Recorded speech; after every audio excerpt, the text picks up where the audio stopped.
Welcome, Chance. Thank you very much. Thanks for having me here. Yeah, you bet. Did you get your coffee? You're all good? Yep, I got Char's coffee here. I got you a cup if you want. Sam, I've got a cup here. So everyone's taken care of. Love Well, it. I'm glad you got my coffee because there's no more coffee in the pot. I just like, the coffee dwarves took it all, I guess. No one to blame but yourself. You drank it all. Well, that's true. I did have an early morning. What would we do without coffee, right? Yeah. Yeah, our coffee consumption's been going up lately, and I don't know why that is. Exactly. It seems like a mainstay for most people. That's for sure. I lived in Seattle once. I didn't drink coffee until my late 20s because when I moved to Seattle in my younger years, they just had coffee in those break rooms that was like tar. And it was literally thick and tarry. And then, so then we became coffee drinkers after that. It was just an interesting phenomenon. Yeah. When my kids were little, that's when you really become a coffee drinker. Right. Isn't that funny when your kids start to drink coffee and you're like, wait, you're not supposed to drink coffee? Yeah. but when they're little, oh my gosh, you just live on it just to survive. Yeah. So are you in the woods in Montana or are you in a more metro area? I don't know if there's any metro areas in Montana. Our state population is 1 million. Ah. Oh, wow. And the size, it's a larger state. So I live in Montana City. Our office is in Helena. Helena is the capital. And so we'd be, probably an hour and a half, 2 hours from like Missoula, Montana, if you've ever heard of Missoula or Bozeman. Yep. Our largest city is Billings, and it's a little over 100,000. Correct. That's the big city. Yeah. But you're saying you're having a bunch of people moving in now, right? Yeah. I'm sure all of California's fleeing like they are to Texas and Florida and everywhere else. Yep. Everybody's buying their cowboy hat and moving in. That's right. Yellowstone country. That's right. Yeah. I think if you look at per capita net inflow from after COVID, kind of the whole Rocky Mountains south is where the action's been. Mm-hmm. And so that's where you notice it the most too per capita. But yeah, lots of new folks coming to town, and what you gonna do? What you gonna do? Exactly. So how about Yellowstone? Speaking of Yellowstone, I hear that they've been having some flooding and some closures. Yeah. So it rained on the it hasn't melted yet, and so that water come rushing down. Yeah, big floods, huge floods, and that's all east of us, and so we didn't get any of that. But yeah, some major flooding. That's kind of happening everywhere. The coastal areas are having a lot of flooding. Mm-hmm. Yeah. It seems like a lot of interesting disasters going on, like fires and floods and. Right. The one thing about Montana is we don't get tornadoes. We don't get hurricanes. It's just cold. You have to be able to handle the cold. And it doesn't get that cold anymore anyway. Right. Well, what's the temperature today? Oh, today's beautiful. It's probably 70. It's going to be 70 something. Yep.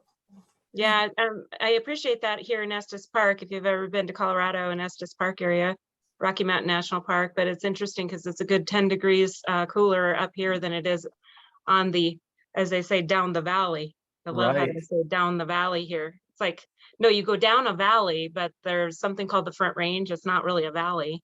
Yeah, right. But the locals here call it down the valley. Down the valley. Yeah. I'm just gonna start saying that now. I'm just gonna make it up as a phrase. Just down the valley. Yeah, you just No, I think they actually leave the off. I think they just say down valley. So, down valley. Seriously, I'm like, that's interesting. The locals. So speaking of like all the tourists and people coming in, I mean, boy, this town is inundated with the tourists. So the locals really avoid the tourist areas like the plague for COVID reasons. Right. I think people are still road tripping quite a bit because, I mean, flight prices are insane. I was looking at LA to Nashville, and it's cheaper to fly to Europe than it is to Nashville. I'm like, how does that work? Is that right? Yeah. It was like, and this isn't even in the peak of summer. This is like mid-September, Yeah, like the cheapest I found was about $5.50. The cheapest, Yeah. I think like the more expensive ones were like $800. I'm Huh. like, that's crazy. Yeah. Well, and have you guys been hearing about the, the blackout days to buy gas? Mhm. Oh, no. July 3rd through 5th or something like that. There, I mean, I'm probably on social media too much, but there's a lot of, yeah, you and I, we're so worldly, Jules. Are they dropping, is it the fuel tax is? I think the effort is just to try to get the population to not use gas or Over the obviously Oh, I they see. to try to help the gas crisis, so to speak, of gas prices so much. So Wow. it's gonna, I don't know, I'm not a economic person, but it's kind of interesting that there's kind of an effort out there. Hi Right. there, Howard, and is it, how do I pronounce your name? Nizowitz, long I. It's not easy. Nizowitz, and then Ah. is it Sumit?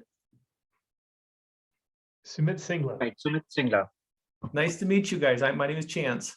Nice to meet you as well, Chance. And where are you guys calling from? I'm in New Jersey. I'm based in India, Very good. We're at in India. close to New Delhi. So the new part is common with Howard. Uh-huh. You famous, Howard. Yes. So All absolutely. right, well, we're about to get started here. So just one thing before we get started, we're gonna have, we typically, what we do is if when somebody's, we typically keep our mics muted. Chance, you don't have to keep your mic muted, but if we unmute, that means, somebody has something to say. And as you can probably hear, I got a bit of a cold or allergies or something going on today. So feel free to jump in whenever you can. All right. Well, I'm going to go ahead and start the broadcast right here and just 1 second here. Oh, well. Here we go. All right. We're live. We're here. We're doing it. All right. Oh, okay, there we go. All right. Hi, everyone. Welcome to the People Strategy Forum. My name is Jules. We are so excited to have you here. And I know that there are some of you who shop every week. We love our loyal viewers and our listeners. But for those that might be brand new, you signed up, you registered, and you're like, what is going on here? What's happening? There's a lot of people on this panel. What's going on? So to give you a little bit of info about the People Strategy Forum, this is a weekly forum. We do this live, so we live stream to LinkedIn, Facebook, we're here on Zoom, but we also have a podcast as well. So maybe listening to audio is more your thing, or you want to catch up later through the podcast, you have that option as well now. And what we really strive to do is we bring a different guest speaker every week, and our main mission is to really help your companies, help your employees by engaging, energizing, and elevating. And we do this by covering different topics every week. So every week you are guaranteed to take away something valuable, some new information, and we hope that you share it with other people and bring them to the forum as well. Now, I've already introduced myself. Let me introduce you to everybody else here because we've got a full house. I love when this happens, where we can all get together because it's really great. We have a lot of different expertise here on the panel, starting with Shah. Now, Shah is she's a nomad. She's an expert with traveling around the world and working remotely. She has a very solid background in HR, but she's also an entrepreneur who has started and run multiple businesses. She consults for CompTeam as well. We also have Sumit. He is a people strategist, and he is an expert in helping different organizations, both small and large, with their HR practices. And he helps implement new strategies so that they can improve, have a happier and healthier work culture. And we have Howard as well. So Howard works with CompTeam. He is a compensation advisor, systems strategist, and he has over 30 years of experience helping companies with their compensation programs. He's great at leveraging software to help achieve better compensation programs within a company. And we have Sam as well. Now, Sam is feeling a little under the weather, so he may or may not jump in as much as he normally does, but he's still here, still with us. He is the founder and CEO of Comp Team. It is a company that helps different organizations with their compensation and rewards programs. And he is also the person that started this forum, and we've been going strong for about 2 years now. So we have Sam to thank for all this wonderful information, for bringing us all these awesome guest speakers. And speaking of guest speakers, I can't miss our guest speaker here today. We have Dr. Chance Eaton, and we are so excited to have him here with us today. Now, he named himself a curious educator, which I love. He is also an organizational development consultant. He started Big Skyway back in 2009, and it's a company that helps build holistic and high-performing business teams. So we are so excited to have Chance here. If you missed what the topic is right here. Talk is cheap and leadership is hard work. I love this title, by the way. It just like really hooks you in. So get comfy. If you have any questions throughout today's session as well, please write them into the chat, address them to everyone, and we'll make sure we get those questions answered for you. And if you are coming to us from a different platform, still leave those questions there for us and we will get to them afterwards. So thank you again, Chance, for being here. We're so excited to have you join us. Thanks for having me here. Appreciate it. Hi, Chance. I just want to welcome you to our group. I'm just kind of talking for Sam here a little bit, but I love the title of your company. That's pretty cool. Could you tell us a bit about your background and why you came up with your company name? It's Big Sky. That's Montana, right? Yeah, it's Montana through and through. It's a celebration of Montana virtues. So I grew up on a Montana homestead farm and ranch. So back in 1909. I'm fifth generation Eaton. And so my family's still all there on the farm. And so I grew up learning how to work cattle and farm wheat. So they do feeder cattle, commercial cattle, registered cattle, a lot of irrigated and dryland farming. And so growing up, you learn a lot of things about business and working as teams and animal science and economics and finance. And it's a large family. It's my father and his four brothers, and then a whole slew of kiddos. And so it's quite a workforce. And so it's an interesting upbringing, right? And I was supposed to stay there. That was my legacy. That's where I was supposed to be. And you're not supposed to leave the farm. So it's interesting. And I think there's goods and bads to growing up in a farming environment. I left in about my mid-20s, but you learn a lot about principles like responsibility, grit, having a sense of purpose, integrity, following through with what you say is important, community, trust, like all these things kind of take hold. And I really appreciate that part of it. I didn't fit, it probably just didn't fit I wasn't the right seat of the bus. One day it was nighttime, we were deadheading some cattle trailers into North Dakota. We're going to haul feeder cattle all week long down in Nebraska. And one of the drivers gets on the radio and he's like, "Hey, Chance, you got a copy?" Like, yeah. He's like, "What's that term you use when you're in something that you'll love?" And I said, "I don't know, euphoria, a flow, is it flow?" That's a Mahali chick sent me a term, flow. And he said, "Yeah, flow."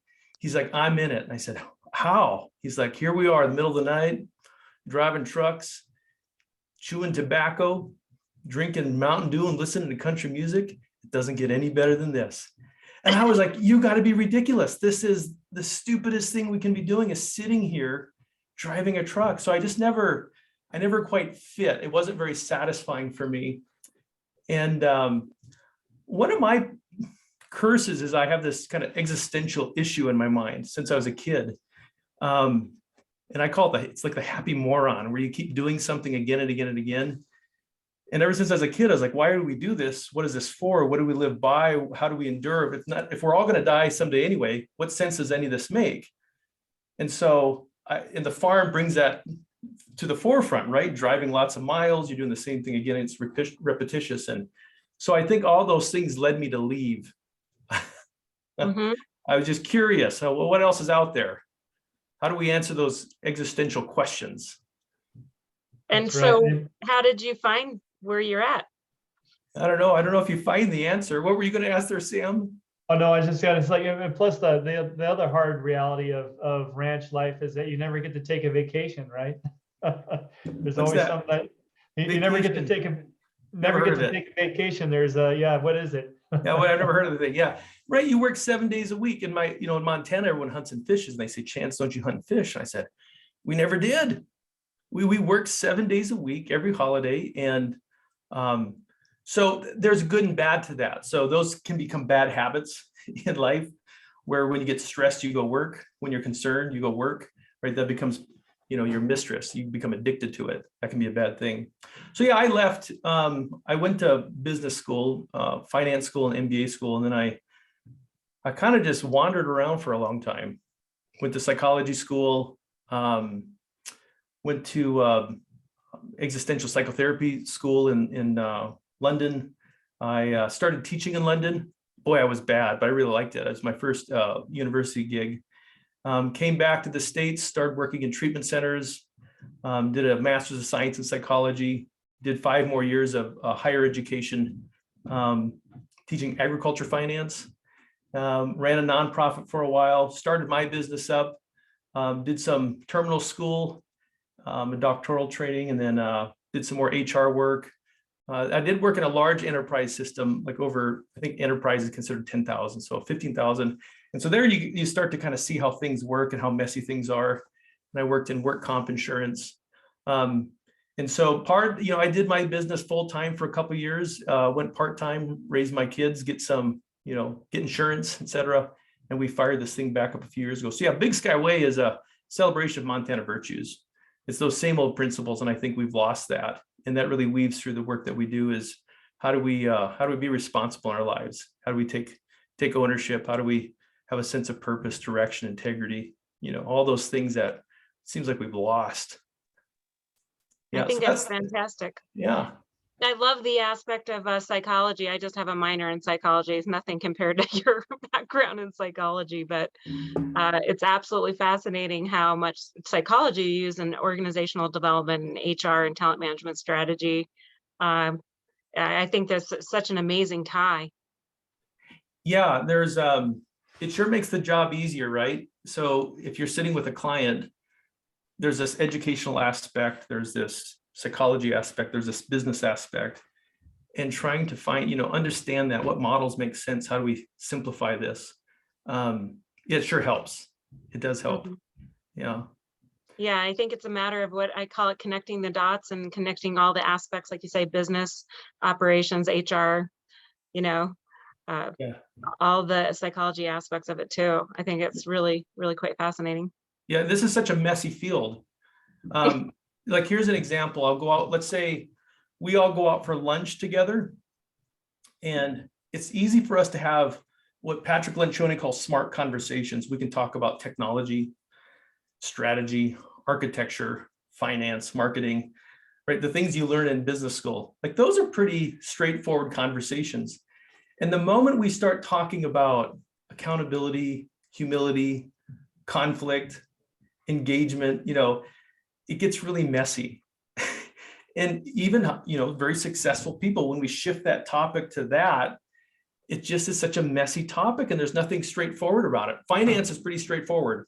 The numbers are what they are, and it's hard. Or one of our programs we teach it's a business course. It's like a mini MBA. And I find it so easy to teach. There's not a lot of energy or effort. Financial statements, growth strategies, valuation.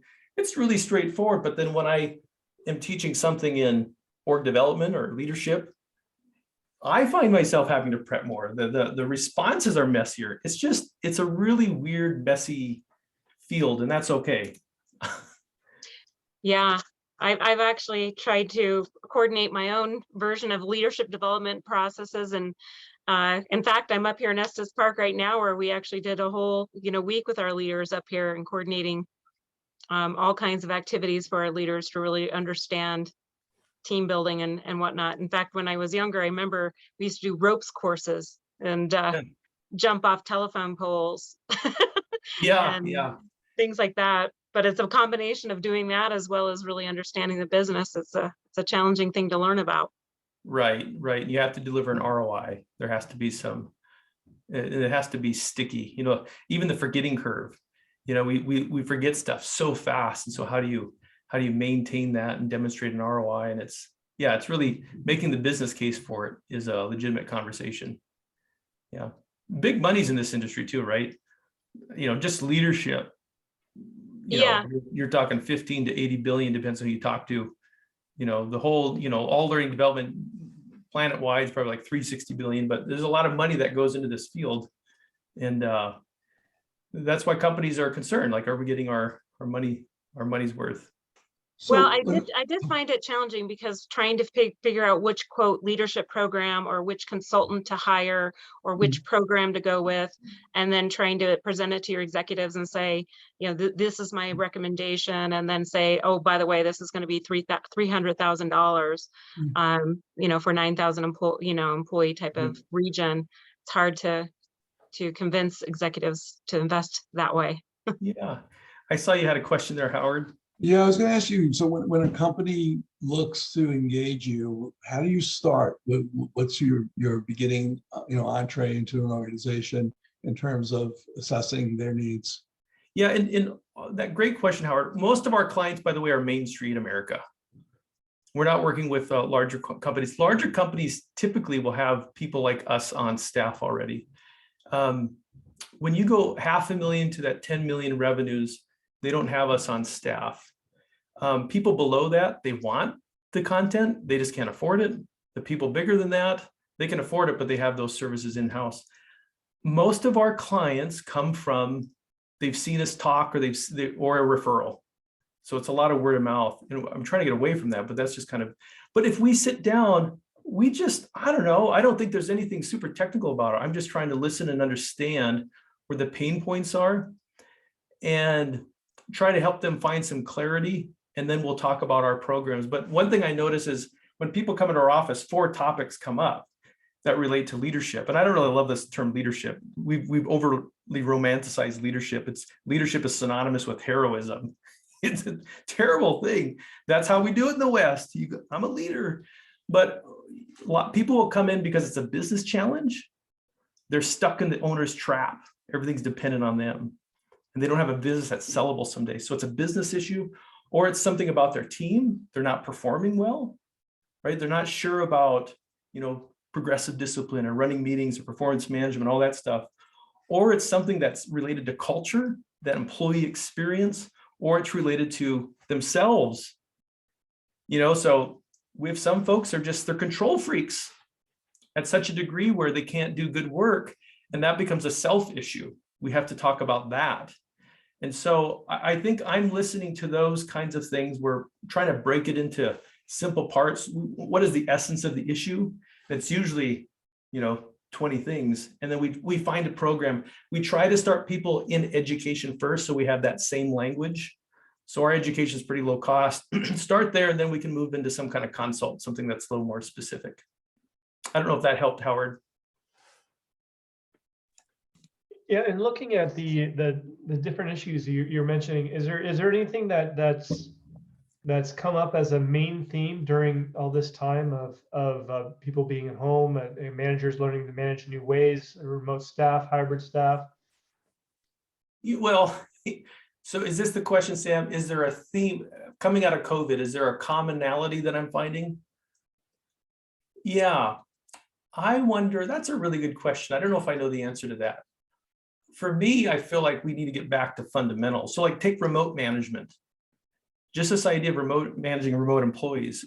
Well, you got to get back to the fundamentals and you got to do better at them. Like you have to really now know your team better than ever before. Because, I used to work with employees in India and they were remote, but I had to really understand them. So you have to really know your team differently than you did before, because they're not right down the hall. You don't have that water cooler. You have to absolutely dive into engagement, know the engagement fundamentals. What are the psychological needs of people at work, and track that. And then thirdly, you got to get really good at managing performance. You're not down the hall for me to have a quick accountability conversation. So how are we tracking our duties, our behaviors? How do we track that? How do we have that performance management conversation? So you've got to get back to the basics and be really damn good at it. So I find, if maybe this is just chance, but it's these old school fundamentals are becoming more important than ever before. And just think of all the extra chaos that people have. You know, is it real chaos, or are people just getting jostled around and they can't find their core? Right. So one of the things is that in like as far as what their title is managers really need to be authentic. They need to walk the walk. And a lot of times what we're seeing is that, you know, managers when there's been a shock to the market, or perhaps they've just been promoted to a manager, a lot of behavior doesn't really change all that fast. I mean, so what are the pieces that managers need to do to adapt to a new environment when something like this happens? Yeah. So are you asking this, Sam? Like they're now in a role where they have to lead people? Right. You know, if to be a true leader, I mean, how do you step up? And what are the things that you should prioritize first to step up to be a true leader? Yeah. So I think it's a complex response. I think there are all these things about now you and I aren't best friends. We can't go have a pint together, or we can still have a pint together. Just the dynamics change. And we have to be more mindful about boundaries. But I think the complexity of this is, you know, go back to the research. You get really good at knowing the psychological needs of people at work. You may have never learned this before. So you've got to get really good about making sure there's clarity and expectations, making sure we're having conversations about obstacles, making sure I know how to hire, and, you know, making sure we play to talents, making sure that people get recognition for doing good work, making sure people feel cared for. You know, one-on-one developing, people want to grow, talking about mission and purpose, opinions counting, accountability, making sure that there's relationships work. That's just Gallup research. Like you need to memorize Gallup, the Q12, and you need to use that as an assessment in the background because it's giving you constant feedback if you're doing what you need to be doing in the trenches of work. And that doesn't matter if you're a CEO or a foreman, but start to let that be part of your philosophy. Because I think that's it. You need a philosophy. So like in psychology school, there's all these camps. Which camp is the right one? Doesn't really matter. It's so long as you have a camp, you have some kind of framework to work from. So you need a leadership philosophy. You need a culture philosophy. You need a business strategy philosophy. You need a self philosophy. And then when you go pick up a book, there's so many books out there, you have some kind of frame of reference. So we think get really good at Gallup. And it's so low cost too, like it's ridiculously cheap.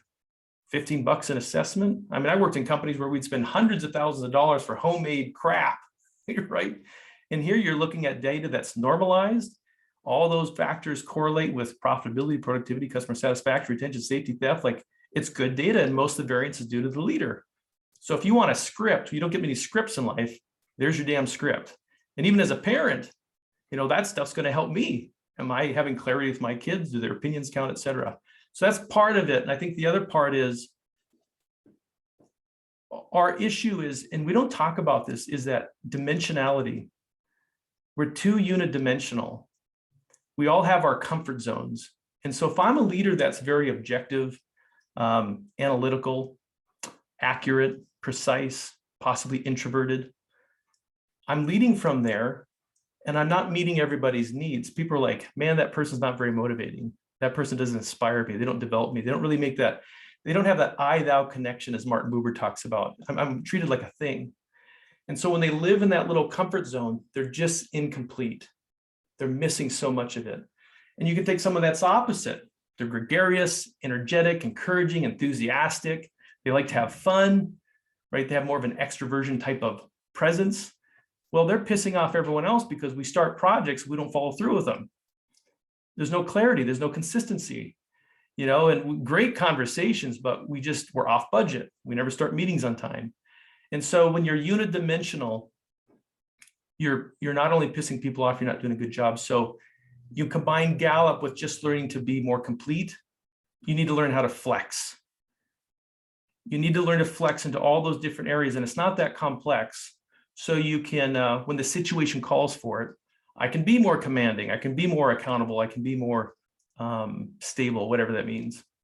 So I think to answer your question, Sam, we got to get back to the fundamentals of what the research is telling us and to implement it, to practice it. And so that's good for any leader, whether the first time or they've been in the job for a while. One other thing you mentioned, and you said leaders need to choose a leadership philosophy. Can you dive a little bit more into that? I mean, what are the philosophies out there that you're regarding? Yeah. Well, think about when you're traveling or you go to the bookstore and there's all these leadership books and you're like, well, I've got a book that talks about you got to care for people, man. You got to be, that's true. Or you got to be humble. You got to model. Well, I guess that's true. You have to be able to make decisions and have that analytical approach. Well, that's true. Well, you got to hold people accountable and have high expectations, or be entrepreneurial and be pioneering. I mean, we can do this all day long. And you're like, well, which book is it? These are all camps. These are all different camps. The big camp right now probably came out of the late 90s is transformational leadership. That's, as far as I'm concerned, heroism. I don't think that's helped the market. So our philosophy is you need to be multidimensional. So you could call that a situational camp. That comes out of the 60s, situational leadership. Know your style, be damn good at it, own that. That's your God-given gift. So my style is I tend to be quite collaborative. I like relationships. I can affirm. I'm very inclusive. I'm energizing. That's what's right about me. Own that.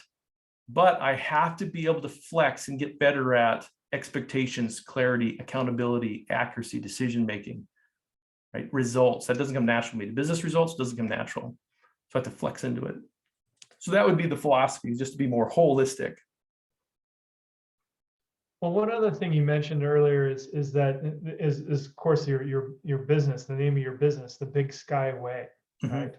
So I mean that even with the name, it implies that there's something that is missing from standard business leadership. And what is the Big Sky Way? I know you kind of alluded to some of those aspects, but what are the pieces that are really going to drive success in some of these organizations that are lacking some of those pieces? I think with marketing, it can mean lots of different things. Like in Montana, there's a bumper sticker that says, get lost in Montana, or, like it has multiple meanings, like get out of here and also go explore. Part of it is way means let's anchor to old school principles. These are objective truths about our species. It's embedded in our DNA. Way also means follow the research. Way also means, but you got to find your way. What's your unique culture? How do you take these tools, adapt them so they fit your culture, find out what fits and make that your way? So I think there's a lot of meanings to it. And I think there's just a rather generic aspect to it. Big Sky Way. So lots of meanings to it. Yeah. Yeah. Sumit, I saw you had a question there, and then I see Shar, you're unmuted. Did you go ahead, Sumit? Thank you. So it's extremely interesting to hear you talk about situational leadership and adapting. I've got a question from, say, you're leading a global company with employees in different parts of the world who've got different expectations from leaders. So employees in the US might have different equations with their leaders. They might have different expectations. In my part of the world, in different Asian and African countries, the idea is that a leader should have all the answers, and the leader shouldn't really come back and say, hey, you know what, we're in a soup. What do you recommend we do? Or how do you think we should handle this? So as a leader, how does one preserve their own credibility while engaging with different sets of followers or employees or folks who work with them? I think this is an interesting question. So the question is, it's a cultural aspect, right? And in some Absolutely. cultures, command is what's expected. We go to the person because they have the answers. Nonetheless, Gallup still tests their questions globally, and they track that data globally. Let me talk North American first. This is to the desire to be the boss is an old paradigm. We still want that. We want to have the answers. The truth is, business is so much more complex today. There's so many more moving parts. Like, try to understand marketing today versus 10 years ago. There's just so much. They can't. It's just impossible to have all the answers. And so what people want and need as a coach, someone that has ongoing performance conversations. And so I don't know, like, how much of this is in our DNA and how much of this is cultural. I might have to chew on this for a little bit, Sumit, but transitioning from, what if I don't have the answers and I'm trying to look smart? I mean, I guess I would argue the principle of it is, it still comes down to empowerment. Like yesterday, I'm having this little conversation with a person, and I said, well, what do you think we should do? And he's like, well, I'm asking you. I was like, because I have an answer for everything, but I'm trying to build him. And so I'm going to be less directive and say, let's lay out all your options. Give me extremes, then we'll fill in the gaps. And which one makes most sense to you? And I might nudge him along with a little bit of advice, but I think all of humanity is going to benefit from that empowerment. One way I like to think of this is take a continuum, and on one end of the continuum is Darth Vader. And then I have Obi-Wan Kenobi, and then I have Yoda. Darth Vader is very directive, right? And if you don't do what he says, he will choke you through the force field, right? He's the boss. And then you have Obi-Wan Kenobi, who's, you know, here's some advice, here's some suggestions, I'm mentoring you. And then Yoda would say, this do how you think, you know. And so for some employees that have more commitment and more ability, I'm going to flex over to that Yoda side. For a new employee or someone that's struggling, I might lean over to Darth Vader. But I think the point is, everyone wants to start with empowerment. You tell me how this would work. So I don't know. I wonder if that translates culturally, like the new leader is starting on that side. They're starting with empowerment. How might you do this? You give me some ideas so you can do it next time. How does that translate, Sumit, to an Indian culture? I think it makes sense. Also, Indian culture itself is not really homogeneous, because there is a lot of American influence in there. We watch Hollywood films. We've got American corporations doing business in India. So management really has transformed in the last, say, 15, 20 years. And I think what you're saying would hold true, that a leader might have to be a Darth Vader. But in a lot of traditional Indian organizations, somebody who's going the Yoda way would still get laughed out of the room, saying, this guy makes no sense, talks in cryptic sentences. We have no idea what. Sure. Yeah, yeah. And that would be for someone that's very high ability, high commitment. So to even take a family situation, my daughter says, Papa, should I mix these fruits together before the 4th of July event, or should I do it before people come? Well, Claire, you tell me which one makes most sense to you. I've got some ideas, but you tell me, talk through it. And then I'll nudge her. I'll say, well, what are the pluses, the minuses? I'm just trying to help her to be decisive. And if she can't get there, I might say, just put it together now. And so, you know, if you think also about the psychological needs of people want to weigh in, they want to have a voice. And when people weigh into something, they're more likely to buy into something. And we see that in the, you know, people want their opinions to count. They want to be heard. I think that is a psychological need. That might be a paradigm shift. That might be happening. And even in the US, like, leaders are so used to having control and having the answers, and just teaching them to say, maybe you need to shut your mouth before you go to that meeting and let your team talk, because you've hired smart people around you. As Kavi would say, seek first to understand, then be understood. You get to make the last decision, but there's so much information there, and people are going to commit to it. Reasonable people don't need to get their way, but they want to feel heard. So maybe that might translate anywhere. Makes sense. Perfect. Thank you. Yeah, Sumit, thank you. Shar, you were unmuted there for a second. Well, you know, you're just quite the facilitator here, Chance. My personality style is to be very inclusive, and so I always think, I love it. How can I help? And Shar had something, and she went away. Yeah, I love it. Well, no, I was just saying, I love all your reference to Gallup. I've had a lot of experience at Gallup. I've also seen where Gallup was used as a hammer, more about the participation results being more than 90%. And more about, you know, trying to figure out how to, as one of my CEOs said, lop off the tail, so to speak. And I hate to sound negative, but it became more of a negative to the organization. So, and then I also heard you talk about old school. We need to get back to old school. I'm curious, because there's more as a devil's advocate. I think some of our up and coming generations are looking for something more modern, progressive, I might get a little turned off of the word old school. So what is your opinion about what the new school, the new things that are coming out by the younger generation or different diversity of generations coming in? Do you think that there is some new opportunity of new and progressive ways of organization development and leadership?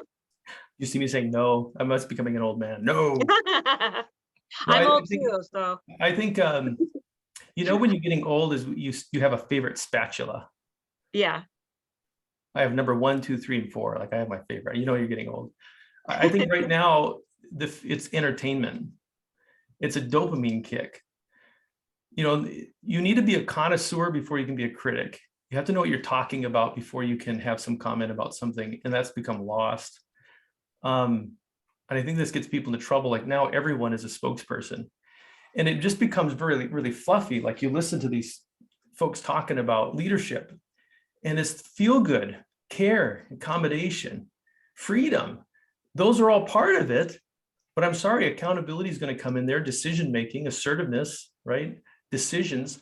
I mean, at the end of the day, leadership is not that sexy. It's a lot of meetings and decisions being made behind the scenes. But I think we've made it turn, you know, like we watched Simon Sinek. I think he's wonderful, but he's also not multidimensional, right? He's got great stories about care and concern and kindness and listening. Absolutely. But there are other parts of it. And so I think when people are talking about in vague terms, we need to have more engagement, onboarding, empowerment, and strengths-based leadership and trust. And I'm like, that's great. How do you do that? Please show me how you do that. You know, here's a case study. Once we had it was right when COVID started, a consultant was going out of business. They said, Chance, I have a client. I want to see if I can hand them off to you because we were going to do some strategic planning. And I'm going out of business, and we never did get that client, but I just wanted to see if they weren't very happy. And I said, well, what do you mean by strategic planning? And she talked about, you know, purpose and mission and people having fun at work. And I was like, she's talking about foundational documents and other cultural things. And she sat in the room with the consultant or the client, and didn't know what strategic planning meant. And so at some point in time, you have to deliver. So I think if old school is not the right term, it's how do you take these broad concepts and create traction? So in my mind, the visual is it's a one-page worksheet. Right. We have a whole bunch of one-page worksheets. So if you're going to spend an hour with me, you're going to come out of there with something that you can apply and use immediately. And that's a benefit. So in the new era, I don't know, and I'm not in that game. I'm not an entertainer. I'm not providing hits of dopamine. And education is supposed to be challenging. It's supposed to be uncomfortable. That is what learning is. But a lot of people want entertainment, and that's fine, because we get called all the time, like, hey, can you come do our Christmas party 4-hour event? It's a song and dance. I don't like to do those because there's nothing, they just want to be entertained. I have to tell you, I've been in those shoes of planning those leadership development conferences and leadership forums, and I totally agree. It's about entertainment. I've also seen where leaders and employees get totally confused. I mean, back to, you know, keeping things consistent and having real substantial data year after year after year. And I have seen where the frontline employee and the frontline leaders get exhausted by all the new programs, the new flavor of the month, the new ice cream flavor of the month. You know, we've got, you know, all of these empathic leader and all of these different programs, and it doesn't get back to the basics. And so I'm back on the other side of the fence of saying, let's get back to the basics, really understand, appreciate it, live in those shoes, and then do something about it, have the conversations about it, instead of reinventing the wheel and constantly throwing more putty against the wall, so to speak. Yeah. And and a lot of it is, you know, realistically, only 20 to 30% of the population would be very effective at leading a team of people. Just like I'm never going to be good at being an artist. I didn't like driving truck. There are some things I'm just not good at. And I think we got to get rid of the cultural piece of like, we all need to be leaders. And it's hard work. It's learning how to have conversations. That is your tool as a leader, is your dialogue. You know, it's not a monologue, it's a dialogue. When you can learn that, it's going to get you a long ways, just knowing what to talk about.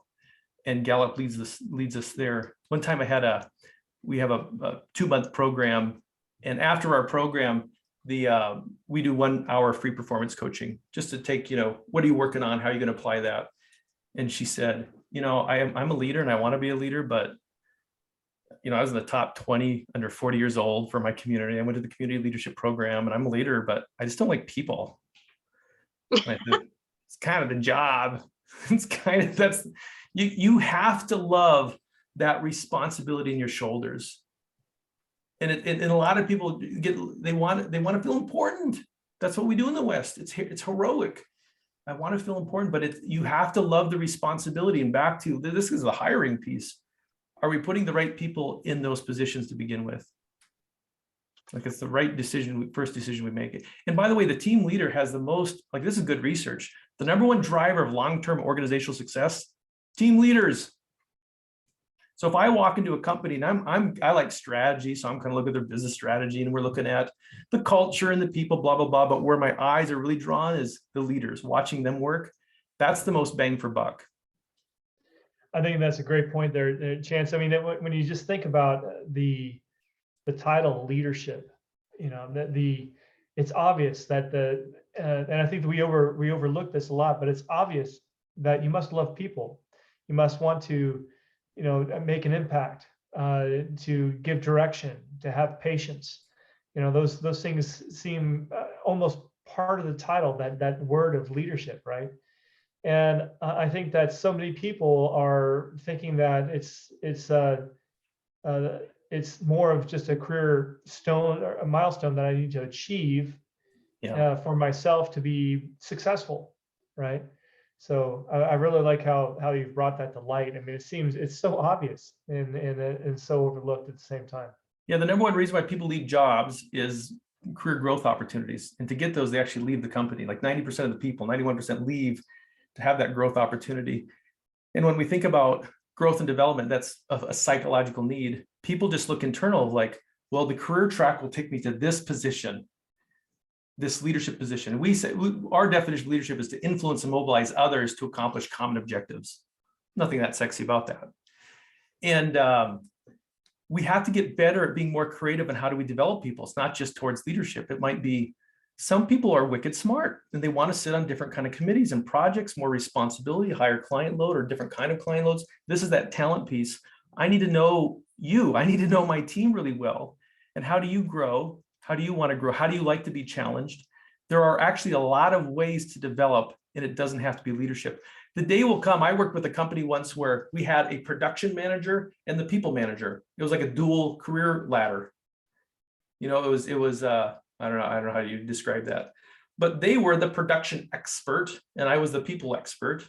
There was no formal leader that was doing all that. I think we're just going to have to get more creative and get away from this, heroism. Everything leads to being the leader. Right. And so Howard, I know that when we're looking at different institutions and some of those large organizations that you've worked with in the past, when we're thinking about what makes a really successful leader in those institutions, I'd like to contrast that against what Chance is talking about at Main Street. So in the larger institutions that you've been at, what has really been telling to you as a good leader? What are the first things that you've looked at or identified? And I like it when some people say, because you asked this question, because it's a really tough question. What is a good leader? Howard, do you want to jump in before I say anything? No, I was going to say it is a really tough question because, how do you measure leadership? From a company standpoint, they'll say, it's the bottom line results. Are they delivering? It's that, you could do that with with WIP too. So that doesn't necessarily mean there's good leadership. It means that you're just delivering the results. Do you look at turnover? Do you look at, employee opinion surveys? It's a really challenging question as to what makes a good leader. And there is no one model that fits all organizations. Yeah, that's contingency theory. It kind of depends on the type of, like if we're flying in a plane and we're deeming the pilot to be the leader, I don't really care if he's a nice guy or not. I don't care if he's a nice gal or not. I just want her to land that thing. Well, we want someone that's inclusive. We're doing a little poll up here in the front. We're going to ask you guys if you want to go up another 5,000 feet or go down a little 5,000, because I just want to make sure there's consensus, everybody. We just don't care. So it really does depend. I mean, one thing, if we do like a CEO performance review for a board, we have 3 recommendations. One, do some kind of survey on their job description, build a survey out of that the board's going to answer, the leadership team. Are they doing their role? 2, assess them in a 360 fashion around some 360 that's multidimensional. Their interpersonal skills, are they good at communicating, making decisions, blah, blah, blah. And then the strategic initiatives that were up for that year. These were our 4 strategic initiatives. We threw $1.5 million at them. Did they get accomplished to move the organization forward? So like those are 3 things that we'll look at. But here's another interesting thing. When we're talking leadership, typically we're talking position. And the higher you go up, the job looks different. Stakeholder value, maximizing return, cultural development, right? There's these different jobs, tough decisions. The vision, the alignment, and the execution become very fundamental. When you're in the front line, you might be doing some of the job. So I think there's this discussion of leadership from a position perspective. And from my take, how we spend a lot of our time is, I don't care where you are, let's talk about style. Leadership versus management style, because that's going to be applicable anywhere you're at in that hierarchy. Management is planning, controlling, organizing. It's the production part.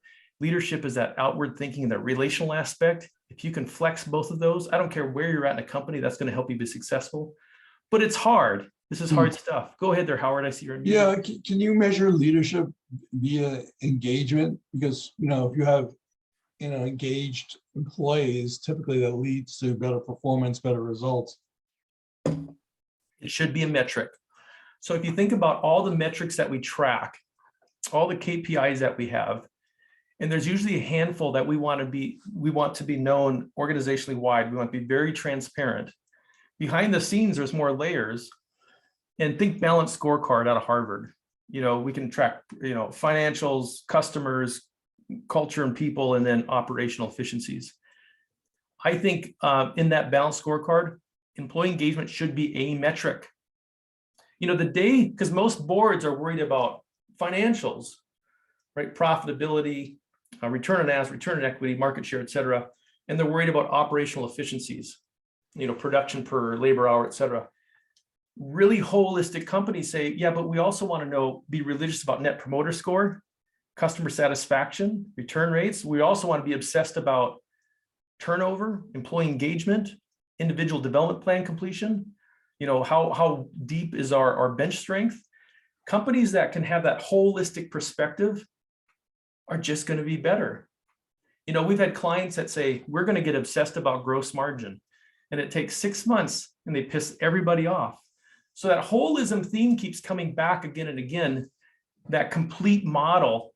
I just visualize a circumplex. We want that yin and we want that yang.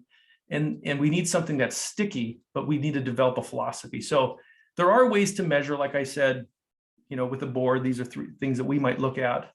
But again, it's a messy topic.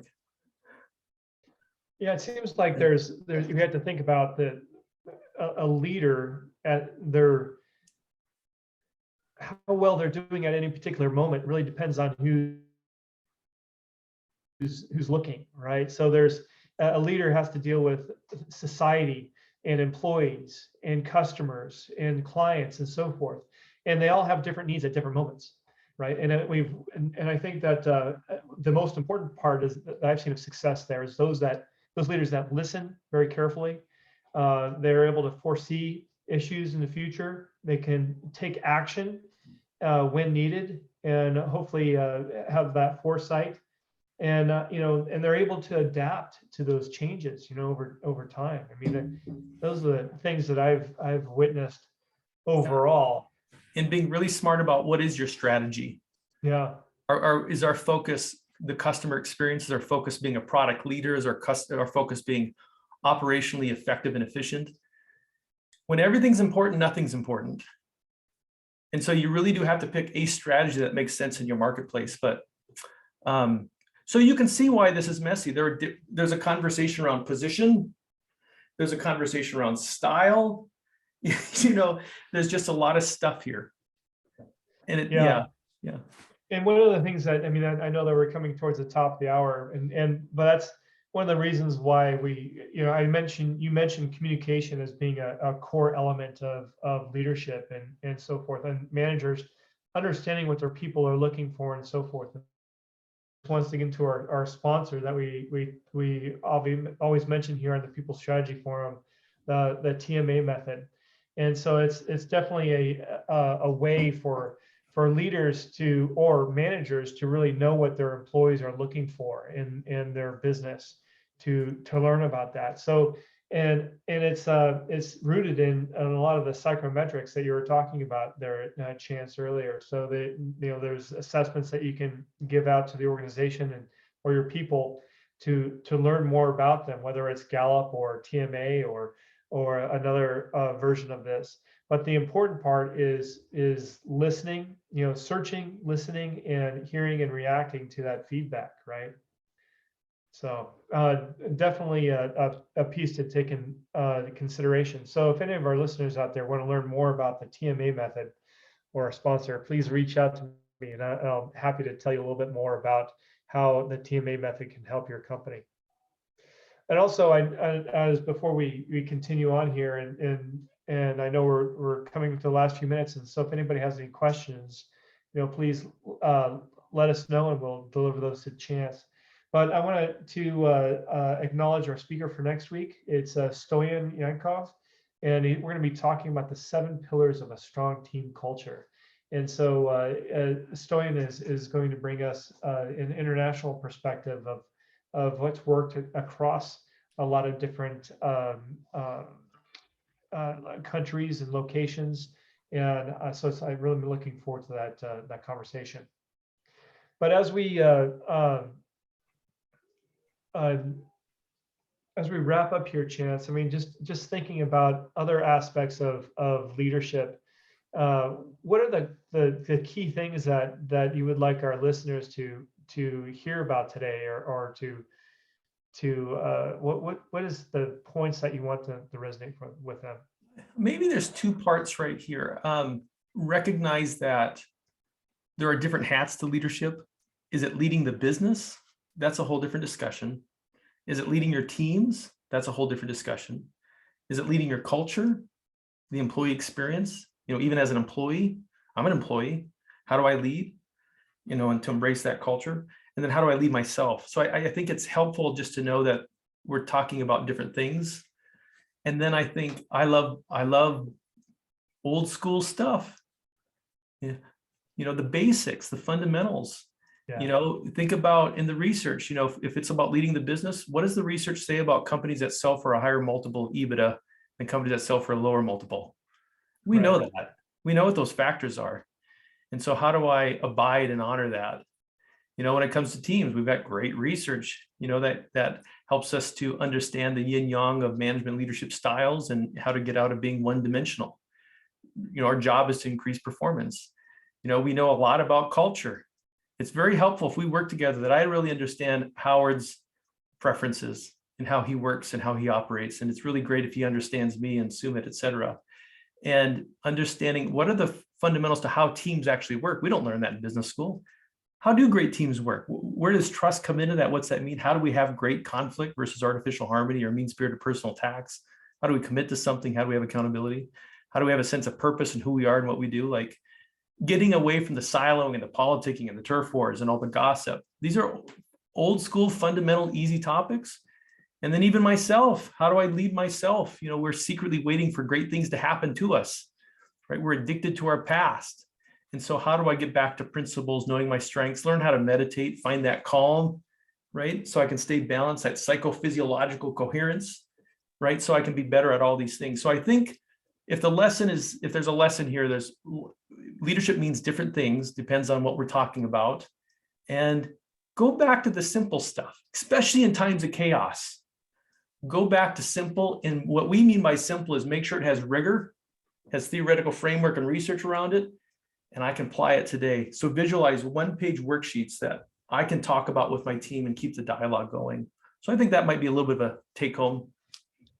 Yeah, Chance, I just want to say I'd love to have you come back because I think you just brought up a couple extra topics. The one that is the biggest challenge is around culture. Very, very challenging for us talent management strategists to really knock that nut as far as what do we do about our culture. And number 2 is the politics and bureaucracy. And I think that is really a sore point. That's kind of an underlying festering that many organizations don't really understand how to address. So we'd love to have you back if you could help us discuss that one Yeah. further. That'd be great. I'd appreciate that. Yeah. Too many cultures feel like high school. Yes, That's good exactly analogy. what it feels like. I don't want to do that anymore. I've been there, done that. So Jules, do we have any other questions from our audience? Can see? Questions? No, but we did have a comment. Thanks for an interesting session. So, we've had some good feedback in the chat here, but yeah, no questions at the moment. Okay, so I know, Chance, you have some workshops and things that are coming up. Can you tell us a little bit more about your business and how people can learn more? Yeah, so they can go to our website, www.bigskyway.biz, B-I-Z, and we've got all of our signature programs in there. We've got our subscriptions and a little bit about our consulting. And that's the best way to contact us. My email is chance@bigskyway.biz. And but if they go through the website, someone on our team will get that. And our event in Great Falls coming up, you can contact us for that. We're doing little tiny micro workshops. One's on some aspect of leading teams. One's on some aspect of leading culture. I'm not quite sure. I have to think about. I'm not sure what I'm talking about next week. But we have a couple mini workshops, and all of our signature programs. They all come with a college certificate. Workforce development certificates. So we partnered with the college. That's a whole nother conversation of the. So we have a Montana university system backing us. So everything you do gets stamped. And then we're really big about the forgetting curve. I mean, there's so much life going on. If you and I talk for an hour, you've got to get back and do a million things. And so we're really big about that. So all of our programs have platforms that are yours for life. All the lectures have been pre-recorded. All the worksheets are dumped in there for your team. So the tools are there. And we have a lot of like newsletters and things like that go out. We have memberships where people, if they've taken our leading business program, they can come back. We'll talk about a fresh topic this month, and then we'll review an old topic from our philosophy, that review piece. And so that's how learning works. Nerve cells that fire together, wire together. It just takes a little bit of time, and that constant, push is what changes behavior. We're in the changing behavior game, if you think about it.